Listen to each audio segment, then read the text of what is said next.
তো hello guys, তো আজকের একটা ব্লগ করব যেটা হলো একটা কন্টেন্ট ব্লগ। তো আর এটা হলো আমার চ্যানেলে প্রথম হরর ব্লগ হতে চলেছে, তাই সম্পূর্ণ ব্লগটা সবাই দেখবা। আর এখন যে এলাকাটা যেতে চলেছি সেই এলাকাটা একদম নিরিবিল, মানে একটা খালের পাড় বলতে পারো। সেই জায়গাটা পুরো এক্সপ্লোর করব আর দেখাবো ওই জায়গাটা আসলে কি আছে সেটা দেখার চেষ্টা করব। তো ফাইনাল আমি একাই আছি এখানে, দেখতে পারতেছো আমার সাথে কেউই নেই। তো পুরো ব্লগটা এখন করব। তো গাইস, বাতাসের কারণে হয়তো একটু ভয়েসের সমস্যা আসতে পারে। দেন এই হলো রোলাইট। তো এখন আমি এই দেখেন এরকমের একটা পাড়া হয়ে যেতে হবে। তো এই যে দেখতেছো, তোমরা দেখতেই পারতেছো এটা কিন্তু খালি। আহ, ওটা কি, যাই হোক, এটা হলো একটা খাল। আর দেখতে পারতেছো একদম জোপ জঙ্গলে ভরা। একবার দেখো, তোমরা দেখে নাও। আর এপারে আসলাম, চলে আসলাম। এটা হলো ওপার আর এই হলো এপার। এই হলো ভিতরে খাল। আর তোমরা বুঝতেই তো পারো খালের পরে রাস্তাগুলো কেমন হরা হতে পারে যারা গ্রামে থাকো। আর এই সাইডে হলো কোলা, একদম নির্জন এলাকা। সো তো গাইস, এই বনের ভিতর আমার হাঁটতে ভয় করে, কারণ এর ভিতর জোক থাকে, এটার জন্য। তবুও তোমাদের জন্য করছি, তোমরা কমেন্ট করো। আর গাইস, একটু বোরিং লাগতে পারে ব্লগটা যেমন এইভাবে করলে। সো আমি কিন্তু এখানে ঢুকে গেছি। আর তোমরা একবার দেখতে পারতেছো কতটা ঝোপঝাড়।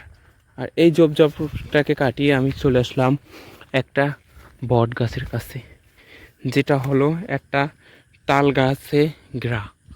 তোমরা একবার দেখো গাইস, এই গাছটার বয়স কম হলেও 20 থেকে 30 বছর হবে, কিন্তু গাছটা কিন্তু সেরকমের বড় হয় নাই, এমনি দেখতে এরকমের।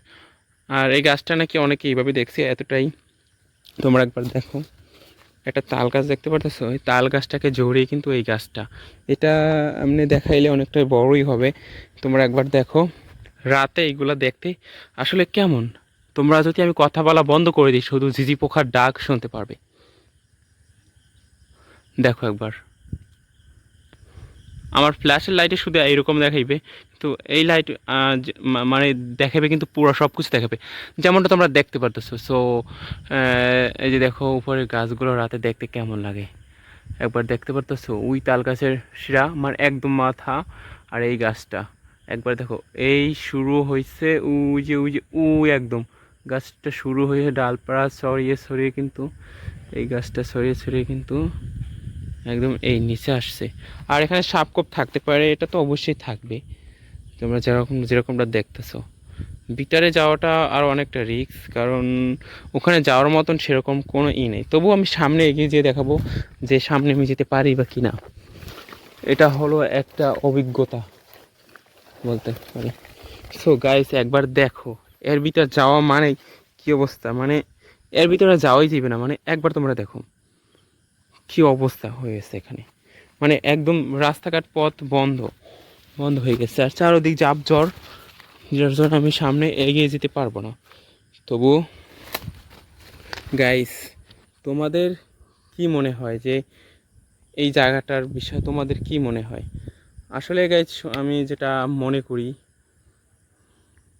এই জায়গাটা নাকি বিভিন্ন রকমের, যেমন এই কথাগুলো কাল্পনিক লাগতে পারে, বিভিন্ন রকমের আওয়াজ আসে। এই যে গাছটা পিছনে, যে তোমরা যে গাছটা একবার দেখো, যেরকমটা দেখাইলাম, এখানে নাকি বিভিন্ন রকমের আওয়াজ হয় রাত হলে, যেমন চিৎকার করা, কান্নার আওয়াজ আসে। যাই হোক, আজকের 4 মিনিটের মাত্র ভিডিও, তো হয়তো বৃষ্টি হবে। তো আজকের ব্লগটা এখানে রাখতেছি। তোমরা হয়তো দেখতে পারলে এই জায়গাটা, পরবর্তীতে আবার ব্লগ নিয়ে আসবো।